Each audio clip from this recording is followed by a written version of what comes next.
16-bit arcade graphics. You can't do this on Nintendo. Genesis does. 16-bit sports action. You can't do this on Nintendo. Genesis Does. Genesis Does.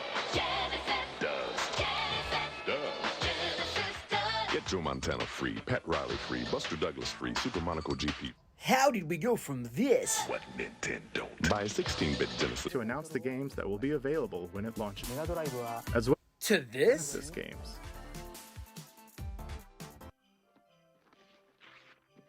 The Genesis and Super Nintendo were in a big competition in the 1990s.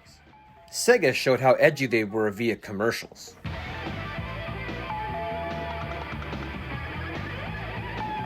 I guess one more is okay.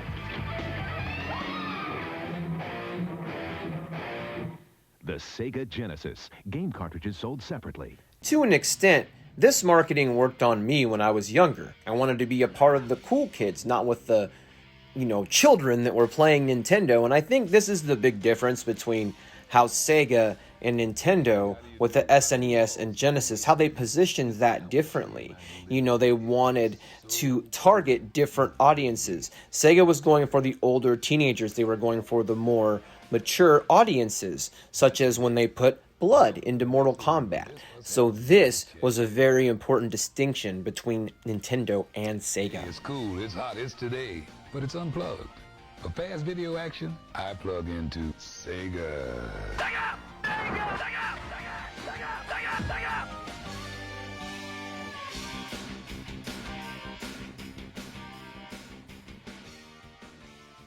You'll never... Now, before E3, there was the Consumer Electronics Show. Now, this was something that both Nintendo and Sega went head-to-head when they announced the launch of both the SNES and the Genesis. And their presentations were very, very different. Now, a lot of these presentations are very stale, especially in comparison to modern E3 presentations. You're not going to see booth babes and things like that at CES. It was more for the buyers, so they could come see what types of products would be available to put in their stores. Even though this is the pre-E3 infancy of consumer electronics shows with CES, even then, you could see the differences, and they were stark, between Nintendo and Sega's products.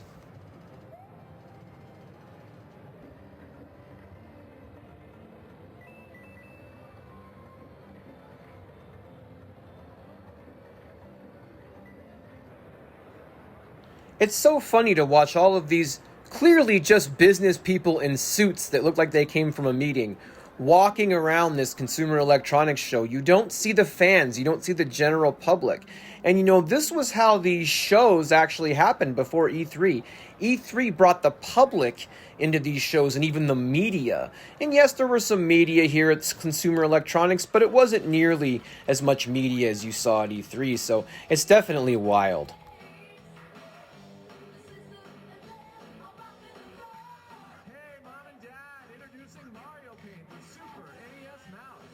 Now you'll notice here Nintendo's trying to be a little edgy, and this is probably a jab at Sega to some extent. And they did this, they did this back and forth, they jabbed at each other in commercials, and this is pretty common, because what you're seeing here is definitely geared towards the same edgy audience that Sega's going for. And I left this clip in here just to kind of show you how empty the Consumer Electronics Show was compared to E3. I mean, you've got this huge presentation happening on these TVs in the background. Nobody's paying attention. You got the guy just walking by, like nothing's happening. There's no crowd here. It's very fascinating.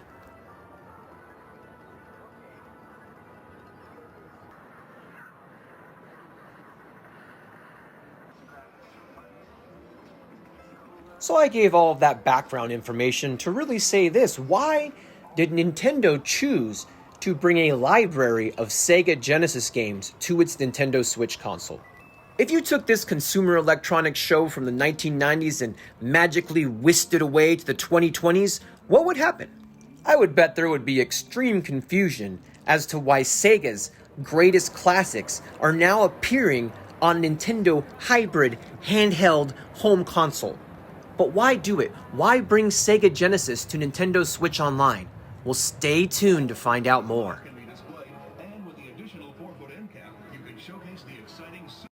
In print media, Nintendo had an interesting way of marketing. You can see here that they mostly are focusing on first-party titles, but you'll notice that Turok was on the cover of this issue of Nintendo Power. And Turok did do very well for Nintendo. Nintendo sometimes would have mature-rated titles that did well, but overall, looking through this issue, you can see that it is marketed towards a younger audience as compared to Sega. I also wanted to mention here that Nintendo made some really cool first-party Nintendo Power branded strategy guides that were quite in demand. Sega also had its Visions magazine, which was trying to compete with Nintendo Power, but I don't think it really looked like Nintendo Power. I always felt like this magazine tried to be more edgy. It tried to be more teenager versus the Nintendo mag. So that's kind of what you see here with the advertising. The advertising is more geared toward an older audience. They embraced more sports games on this console, which also kind of geared towards an older audience, as you can see here. But, to counter that, they also had things like Toe Jam and Earl, which is almost like something that you would see on a Nintendo system, and in fact, it is on the Nintendo Switch now. Here you see Sonic 3, which is not really available anywhere, and I'll cover that a little bit later.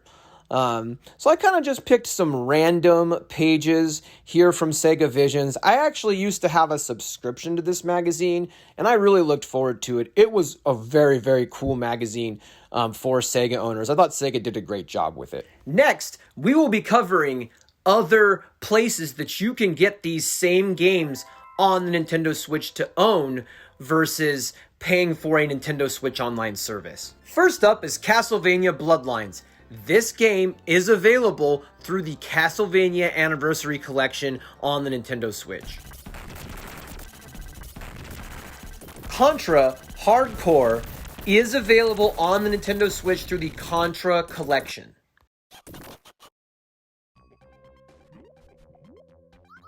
Dr. Robotnik's Mean Bean Machine is available on both the Sega Genesis Mini and on the Sega Genesis Classics Collection on Nintendo Switch.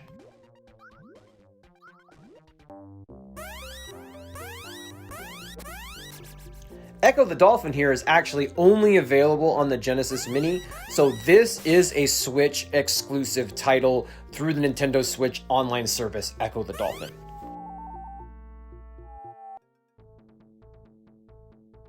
Golden Axe is both available on the Sega Genesis Mini and on the Sega Genesis Classics Collection for the Nintendo Switch.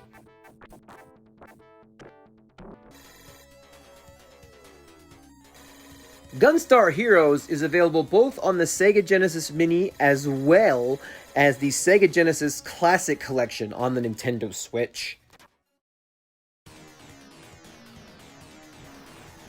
Here's a second title you can't get anywhere else on Nintendo Switch in addition to Ecco the Dolphin, and that's Musha, which is actually a really cool looking shoot 'em up for the Sega Genesis. If this title looks good to you, you may want to check out the Genesis portion of the Nintendo Switch Online expansion pack.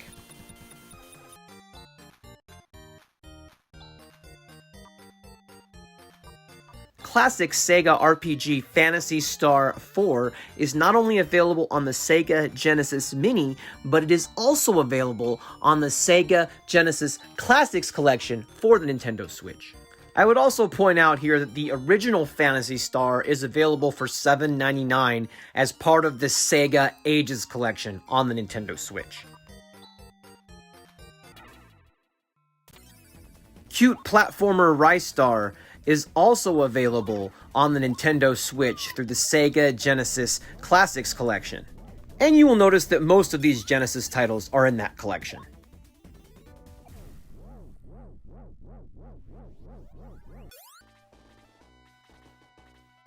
As you might have guessed, classic tactical RPG Shining Force was available on both the Sega Genesis Mini and the Sega Genesis Classic Collection for the Nintendo Switch.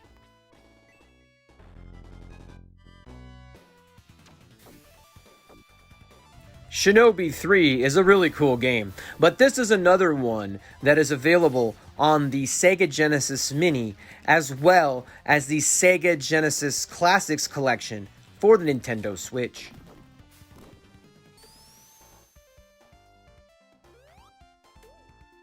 Sonic 2 is available in quite a few different places. Sonic 2 is on the Genesis Mini.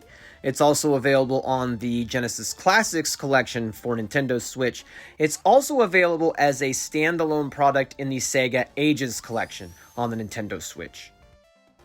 There's also the much talked about Sonic Origins Collection, which will feature HD widescreen versions of Sonic 1, 2, 3, Knuckles, and Sonic CD, presumably will launch multi-platform and include the Nintendo Switch. Iconic Sega brawler Streets of Rage 2 is available on both the Sega Genesis Mini and, you guessed it, the Sega Genesis Classics Collection for the Nintendo Switch.